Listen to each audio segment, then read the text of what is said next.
Welcome to another episode of Today in Radio History. Today we spotlight an episode from the Mercury Theatre of the Air, which was originally broadcast today, June 21st, 1946. Like and subscribe to us below and click that bell to receive notifications on all of our new video uploads. The Mercury Theatre of the Air was an hour-long dramatic radio program which began in the summer of 1938 on the CBS Radio network, produced and hosted by the famous War of the Worlds Orson Welles. Welles had already worked extensively in radio drama, playing the title character in The Shadow for a year, and directing a 7-part adaptation of Victor Hugo's Les Miserables, both for the Mutual broadcast system. In 1938, he was offered a chance to direct his own weekly hour-long radio series, initially promoted as First Person Singular. However, this title was never announced on the air. Radio Guide initially mentioned the series debuted as Mercury Theatre before becoming the Mercury Theatre of the Air.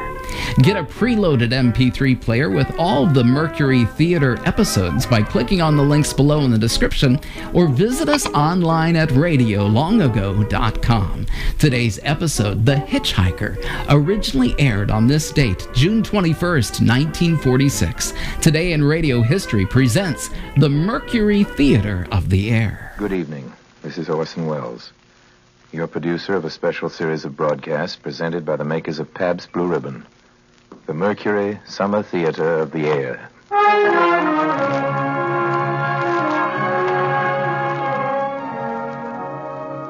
Ladies and gentlemen, the element of suspense is so vital to our story tonight that our sponsors, the makers of Pabst Blue Ribbon beer, are omitting their usual commercial message during the intermission between the acts so that our play will go uninterrupted from spooky start to spooky finish.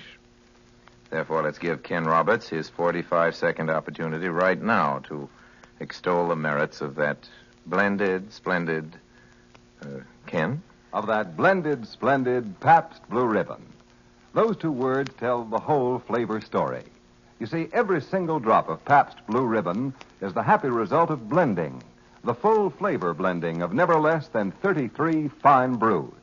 That's right, never less than 33 fine brews blend their individual taste tones to give you that splendid flavor.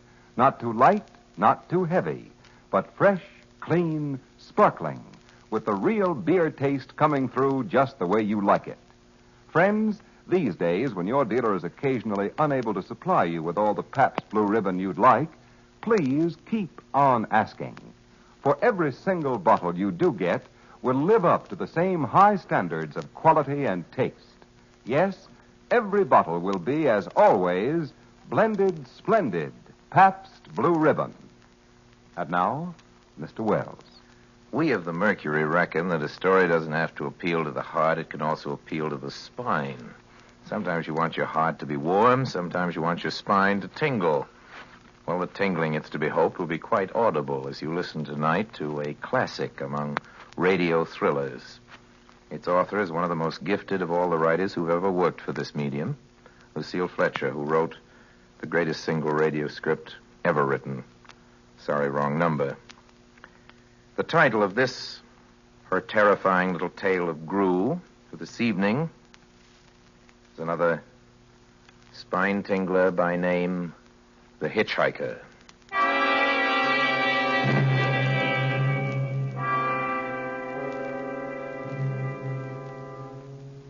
Auto camp on Route 66, just west of Gallup, New Mexico. If I tell it, maybe it'll help me. It'll keep me from going crazy. But I must tell this quickly. I'm not crazy now. I feel perfectly well. Perfectly well. Except that I'm running a slight temperature. My name is Ronald Adams. I'm 36 years of age, unmarried, tall, dark, with a black mustache. I drive a 1940 Ford V8, license number 6B7989. I was born in Brooklyn. All this I know. I know that I'm at this moment perfectly sane. That it is not me who's gone mad, but something else. Something utterly beyond my control. But I must speak quickly. At any moment, the link with life may break. This may be the last thing I ever tell on Earth. The last night I ever see the stars.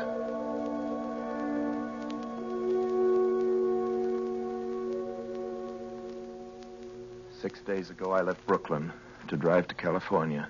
Goodbye, son. Good luck to you, my boy. Goodbye, Mother. Here, give me a kiss, and then I'll go. I'll come out with you to the car. Oh, it's raining. Stay here at the door. Oh. Hey, what's this, tears? Oh, it's just the trip, Ronald. I wish you weren't Oh, driving. Mother, there you go again. People do it every day. I know, but you'll be careful, won't you? Promise me you'll be extra careful. Don't fall asleep or drive fast or pick up any strangers on the road. Strangers? Don't you worry. There isn't anything going to happen. It's just 8 days of perfectly simple driving on smooth, decent, civilized roads with a hot dog or a hamburger stand every 10 miles. I was in excellent spirits. Drive ahead. Even the loneliness seemed like a lark. But I reckoned without him. Crossing Brooklyn Bridge that morning in the rain, I saw a man leaning against the cables. He seemed to be waiting for a lift. There were spots of fresh rain on his shoulders. He was carrying a cheap overnight bag in one hand. He was thin, nondescript, with a cap pulled down over his eyes. He stepped off the walk, and if I hadn't swerved, I'd have hit him. I almost did. Almost did hit him. Now, I would have forgotten him completely, except that just an hour later, while crossing the Pulaski Skyway over the Jersey Flats, I saw him again. At least he looked like the same person. He was standing now with one thumb pointing west.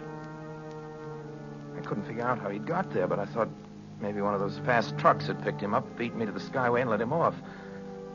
I didn't stop for him.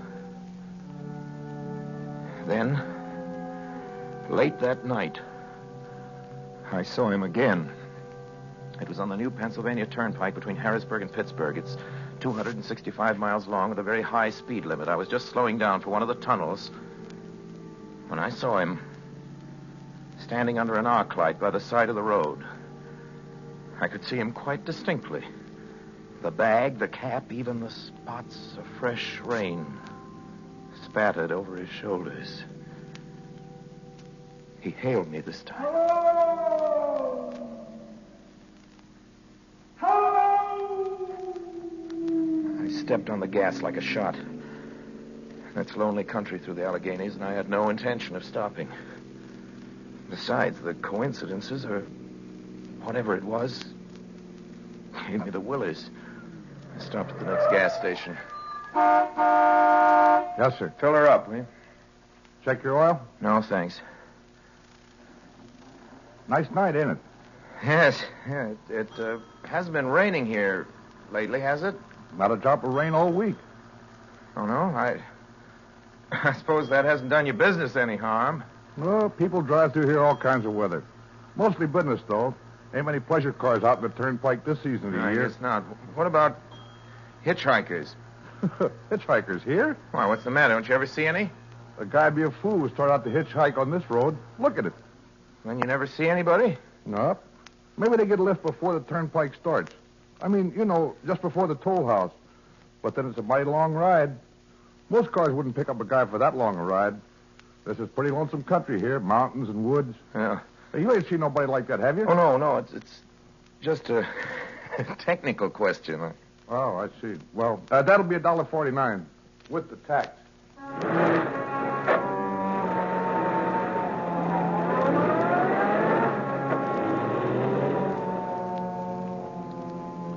The thing gradually passed from my mind as coincidence. I had a good night's sleep in Pittsburgh. I didn't think about the man all next day until just outside of Zanesville, Ohio, I saw him again. It was a bright, sunshiny afternoon. The peaceful Ohio fields, brown with the autumn stubble, lay dreaming in the golden light. I was driving slowly, drinking it in, when the road suddenly ended in a detour. In front of the barrier, he was standing. Let me explain about his appearance before I go on.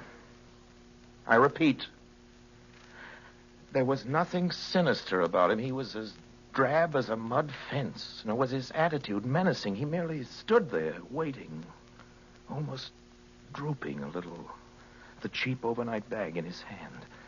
He looked as though he'd been waiting there for hours. And he hailed me. He started to walk forward. Hello! Hello!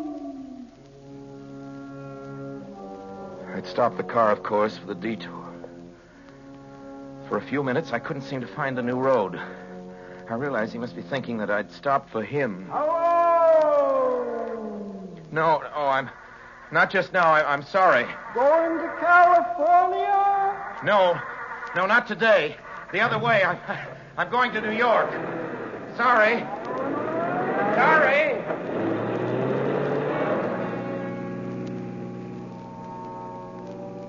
After I got the car back onto the road again, I felt like a fool. Yet the thought of picking him up, of having him sit beside me, was somehow unbearable. Yet at the same time, I felt more than ever unspeakably alone. Hour after hour went by. The fields, the towns ticked off one by one. The lights changed. I knew now that I was going to see him again.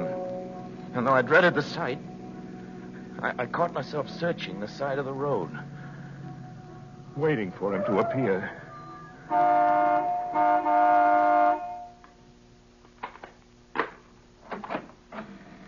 Yep. What is it? What you want? You sell sandwiches and pop here, don't you? Yep, we do. In the daytime. But they close up for the night. I know, but I was wondering if you could possibly may have a cup of coffee. Black coffee. Not at this time of night, mister. My wife's a cook and she's in bed. Well, now, listen, just a minute ago, there was a man standing here, right beside here, and he was a suspicious-looking man. Henry?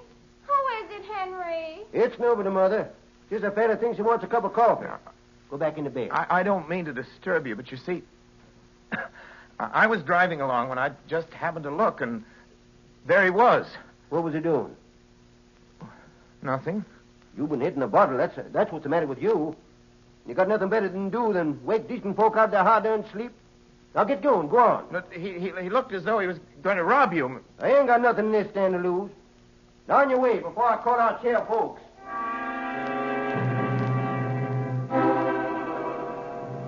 I got into the car again and drove on slowly. I was beginning to hate the car. If I could have found a place to stop to rest a little, but I was in the Ozark Mountains of Missouri now.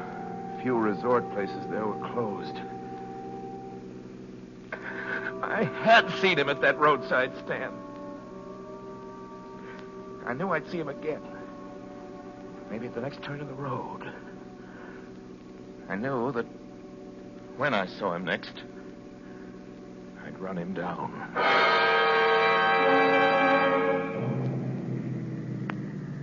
But I didn't see him again until late the next afternoon. I'd stopped the car at a sleepy little junction just across the border into Oklahoma. Let a train pass by when he appeared. Across the tracks. He was leaning against a telephone pole. It was a perfectly airless, dry day. The red clay of Oklahoma was baking under the southwestern sun. Yet there were spots of fresh rain on his shoulders. I couldn't stand that. Without thinking, blindly, I started the car across the tracks. He didn't even look up at me. He was staring at the ground. I stepped on the gas hard, veering the wheel sharply toward him. I could hear the train in the distance now, but I didn't care. Then, something went wrong with the car. It stalled right on the tracks. The train was coming closer. I could hear its bell. Heard its cry, its whistle crying. Still, he stood there. And now I knew that he was beckoning. beckoning me to my death.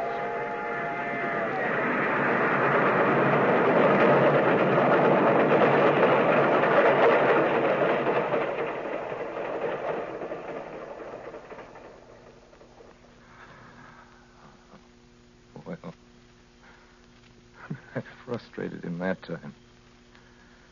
The start I had worked at last, I managed to back up, but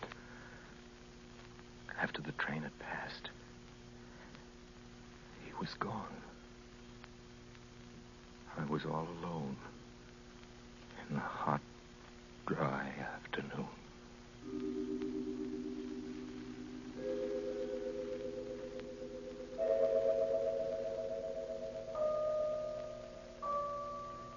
After that, I knew I had to do something. I didn't know who this man was or what he wanted of me. I only knew that from now on, I mustn't let myself be alone on the road for 1 minute. Hello there. Hello. Like a ride? What do you think? How far you going? Amarillo. I'll take you to Amarillo. Amarillo, Texas? Yeah, I'll drive you there. Gee. Hop here. Mind if I take off my shoes? My dogs are killing me. No, go right ahead. Oh, gee, what a break this is. Swell car and a decent guy driving all the way to Amarillo. All I've been getting so far is trucks. You hitchhike much? Sure. Only it's tough sometimes in these great open spaces to get the break. Yeah, I think it would be, but I'll bet, though, if you got a good pickup and a fast car, you could get to places faster than, well, say, another person in another car. I don't get you. Well, you take me, for instance. Suppose I'm driving across the country at a nice, steady clip of about 45 miles an hour. Couldn't a girl like you just standing beside the road, waiting for lifts, beat me to town after town, provided she got picked up every time in a car that was doing 65 or 70 miles an hour? I don't know. Maybe she could, maybe she couldn't. What difference does it make? Oh, no difference. It just... Crazy idea I had sitting here in the car. Oh, imagine spending your time in a swell car thinking of things like that. What would you do instead? What would I do if I was a good-looking fellow like yourself? Well, I'd just enjoy myself. Every minute of the time. I'd sit back and relax. If I saw a good-looking girl along the side of the road... Hey! Did you see him, too? See who? That man standing beside the barbed wire fence. I didn't see anybody. Right there. There wasn't nothing, just a barbed wire fence. What did you think he was doing, trying to run into that barbed wire fence? There was a man there, I tell you. A thin, gray man with an overnight bag in his hand. I was trying to run him down. Run him down? You mean kill him? I'm trying to get rid of him. Or at least prove that he's real. But you say you didn't see him back there. You sure? I didn't see a soul. As far as that's concerned... Well, watch for him. Watch for him the next time. Then keep watching. Keep your eyes peeled on the road. He'll turn up again. Maybe any minute now. There! Look there! Hey, how's this door work? I'm getting out of here. Did you see him that time? Did you see him? No, I didn't see him that time. And personally, mister, I don't expect never to see him. All I want to do is go on living. And I don't see how I will very long driving with look, you. I'm sorry. I don't know what came over me. Please, don't go. So if you'll excuse me, Please, you mister... can't go. Listen, how'd you like to go to California? I'll drive you all the way to California. Pink elephants all the way? No, thanks. Listen, please, just 1 minute. You know what I think you need, big boy? Not a girlfriend, just a good dose of sleep. There, I cut it now. No. No, you can't go. Leave your hands off of me, do you hear? Leave your hands Come back here, please. Come back.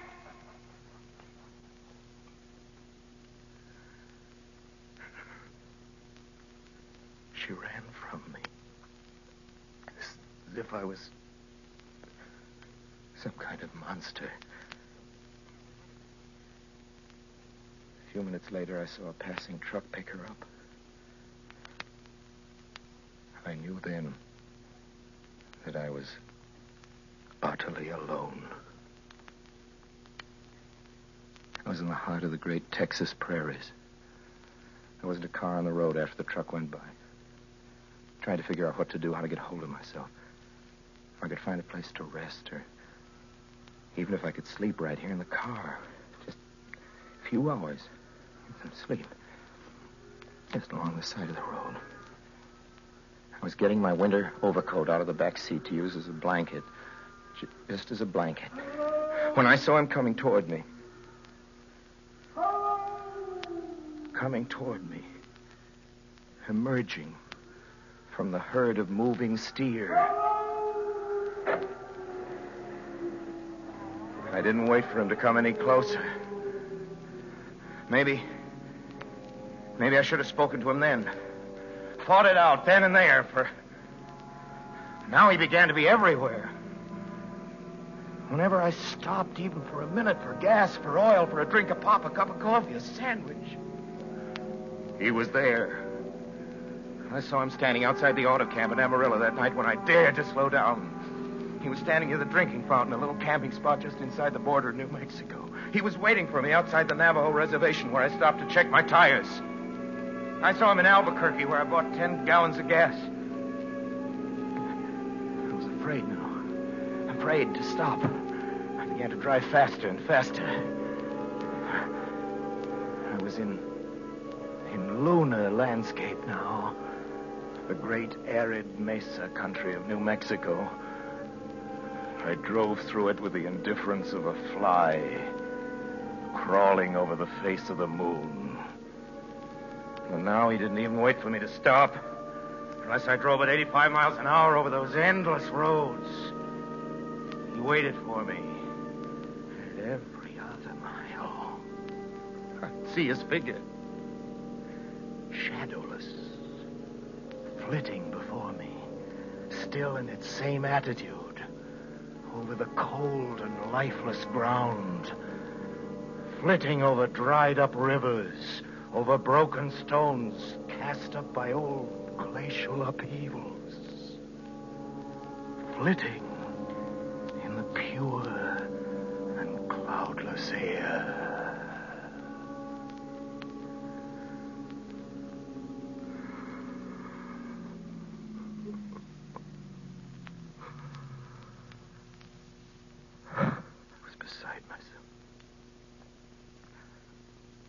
Myself when I finally reached Gallup, New Mexico this morning. There's an auto camp here. It's cold. Almost deserted this time of year. I went inside and asked if there was a telephone. I had the feeling that if I could speak to somebody familiar, somebody that I loved, I could pull myself together. Number, please. Long distance. Thank you.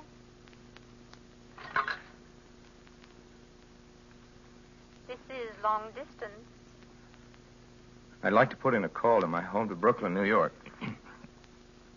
I'm Ronald Adams. The number is Beechwood 9970. Thank you.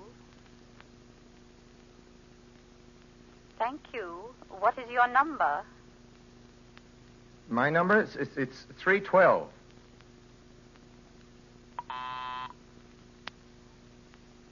Albuquerque.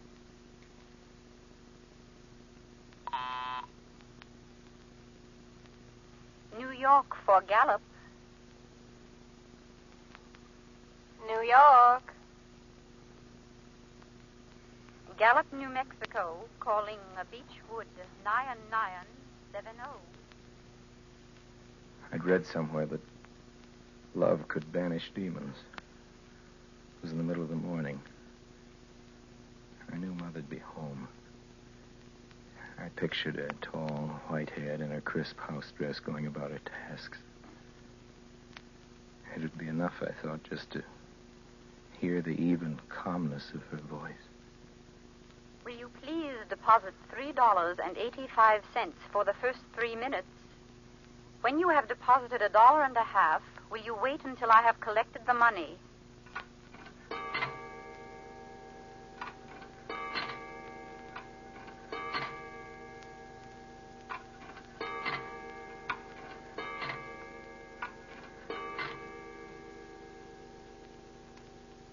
All right. Deposit another $1.50.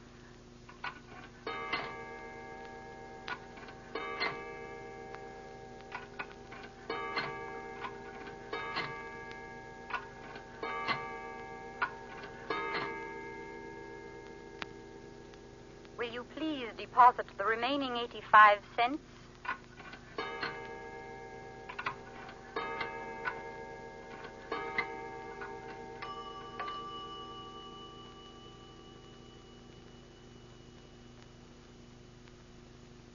Ready with Brooklyn. Go ahead, please. Hello? Mrs. Adams' residence. Hello? Hello, Mother?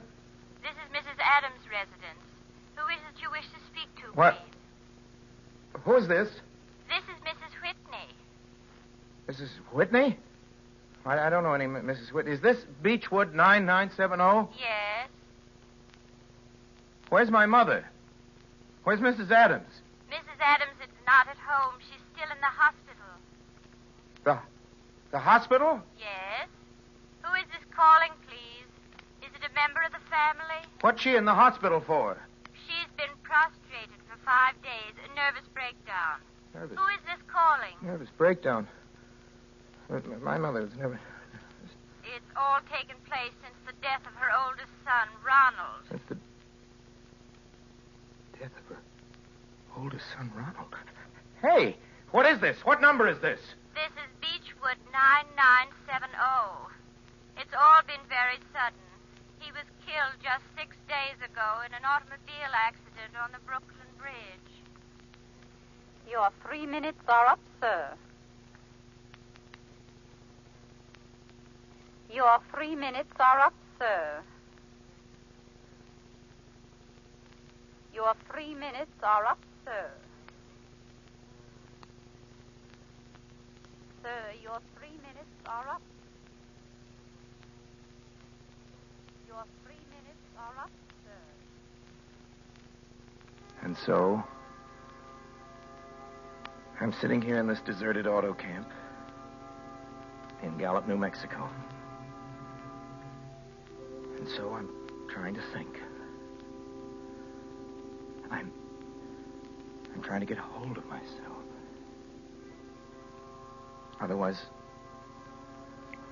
Otherwise I'll go crazy. Outside, it is night. The vast, soulless night of New Mexico. 1 million stars are in the sky. Ahead of me stretch 1,000 miles of empty mesa and mountains, prairies, and desert. Somewhere among them, he is waiting for me.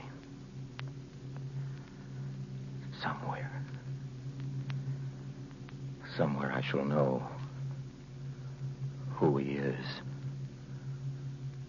and who I am.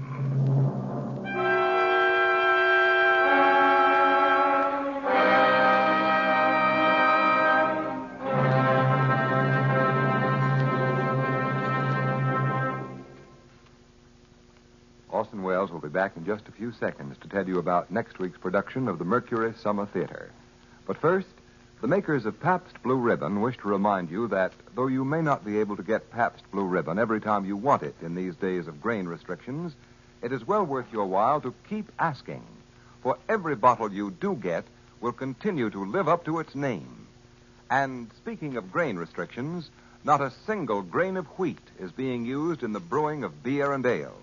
And the grains that are being used by breweries are not the grains wanted for famine relief. Now, let me repeat. When you do get Pabst Blue Ribbon, you can be sure this truly great beer will be, as always, the happy blending of never less than 33 fine brews. As always, blended, splendid Pabst Blue Ribbon. Now, here is Orson Welles. Well, next week, ladies and gentlemen, we bring to your radio another Mercury favorite. We hope a favorite of yours. You've asked for it many times. We've performed it many times. Jane Eyre. And Jane will be played by a Mercury actress who was heard tonight and has been heard so often on our shows. One of the most gifted people we know in our business, Miss Alice Frost. Jane Eyre, then, with Alice Frost and your obedient servant. That's the same time next week, same station. Please join us. Until then, speaking for my sponsors, the makers of Pabst Blue Ribbon beer. For all of us on the Mercury Theatre, including Bernard Herrmann, who wrote and conducted the music on this program, I remain, as always, obediently yours.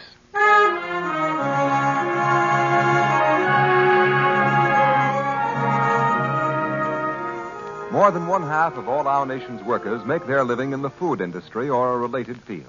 One of the largest groups in the food industry are the grocers. Next week in Chicago, the National Association of Retail Grocers, which represents more than 500,000 retailers, is holding its first post-war convention, at which problems of food distribution will be discussed and new ideas and methods will be worked out to better serve its customers. The makers of Pabst Blue Ribbon beer salute the grocer, who is doing his very best under trying conditions to keep America well fed.